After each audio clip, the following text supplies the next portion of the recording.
വിഭാഗീയത നിലനിൽക്കുന്ന കായംകുളത്ത് സിപിഐഎമ്മിൽ നിന്ന് കൂട്ടക്കൊഴിഞ്ഞുപോക്ക്. 60ഓളം സിപിഐഎം പ്രവർത്തകരും 27 കോൺഗ്രസ് പ്രവർത്തകരുമടക്കം നിരവധി പേർ ബിജെപിയിൽ ചേർന്നു.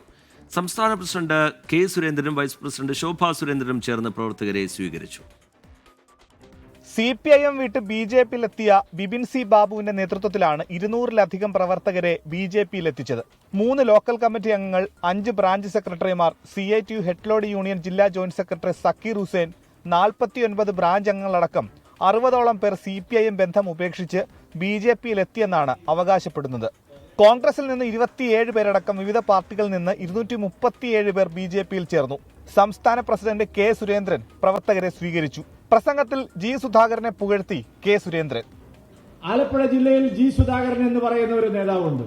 ആ നേതാവ് മന്ത്രിയായിരിക്കുമ്പോഴും ജനപ്രതിനിധിയായിരിക്കുമ്പോഴും എങ്ങനെ മാതൃകാപരമായി പ്രവർത്തിക്കാമെന്ന് തെളിയിച്ചിട്ടുള്ള ഒരാളാണ്. കമ്മ്യൂണിസ്റ്റുകാരായതുകൊണ്ട് ഞങ്ങൾ സത്യത്തെ നിഷേധിക്കാറില്ല. പക്ഷെ അഴിമതി നടത്താത്ത ഒരു മന്ത്രിയായിരുന്നു ജി സുധാകരൻ.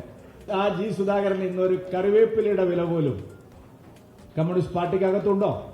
എന്നാൽ ബിജെപി അംഗത്വം നേടിയവർക്ക് നിലവിൽ പാർട്ടിയുമായി ബന്ധമില്ലെന്നാണ് സിപിഐഎം നേതൃത്വത്തിന്റെ വിശദീകരണം. 24 ആലപ്പുഴ.